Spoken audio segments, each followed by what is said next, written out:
je m'appelle Mathis, je suis le chef du projet TB10. Là, je vais vous parler du coup de la zone de travail et des petits problèmes qu'on a rencontrés. Donc, arrivé sur le site, on a dû délimiter une zone de travail pour notre démontage de l'aéronef. Les premiers problèmes qu'on a rencontrés, c'est le vent qui est constant sur l'aéroport. Il y avait de grosses rafales de vent et c'était compliqué pour travailler, surtout pour l'équipe logistique. On avait les étiquettes et les bacs à mettre en place, ainsi que tout notre outillage sur étagère. Donc on a dû prendre en compte tout ça et aussi mettre en avant notre école et notre projet ainsi que l'association au travers de flammes et de banderoles.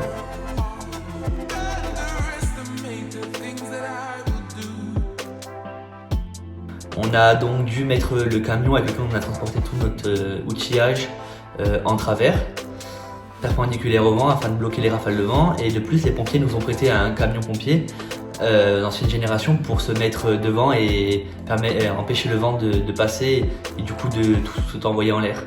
Donc derrière ce camion, on a mis en place la base logistique avec les étiquettes, les stylos et toutes les feuilles à remplir. Et une grande partie de l'outillage a pu gonfler ce camion. Donc la zone de travail a été décomposée en différentes parties, je pense notamment à l'aspect sécuritaire, avec notamment la mise en position de différents plots tout autour de l'appareil. Le but étant d'avoir une zone concise de travail, mais également suffisamment grande afin de pouvoir réaliser l'ensemble des tâches voulues. Je pense également au pôle, tout ce qui était récupération des pièces, ainsi que traitement, ce qui nous a permis d'avoir une traçabilité des différents éléments enlevés de l'appareil, mais également un tri. Concernant les équipements, nous avons eu également l'utilisation de 2 servantes que nous avons pu mettre à l'arrière de l'appareil mais également à l'avant, ainsi que l'utilisation d'une chèvre. Donc, tout simplement, c'est un appareil qui permet de soulever des poids très lourds et je pense notamment à la dépose moteur, donc celle-ci a été très utile pour notre utilisation. Je pense également à des outils plus basiques, avec notamment l'utilisation de pneus qui nous a permis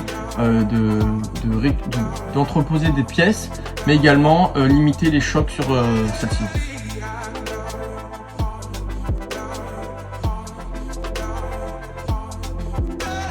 Cette gestion, on va dire, de les zones de travail m'a apporté déjà de prendre du recul sur les choses, surtout sur l'agencement de mon travail et sur une chaîne logistique à mettre en place lorsqu'on est sur une zone de travail assez ouverte, et de bien maintenir un bon flux de l'outillage et surtout des pièces qu'on démonte.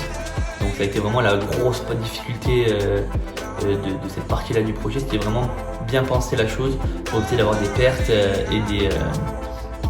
et des manques sur les pièces qu'on allait démonter.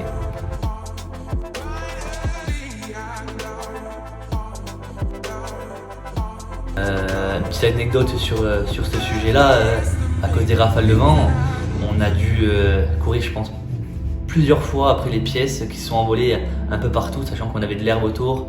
C'était assez compliqué et puis le camion était à chaque fois à 2 doigts de basculer avec les rafales de vent, c'était impressionnant. Ça a été vraiment super compliqué à gérer.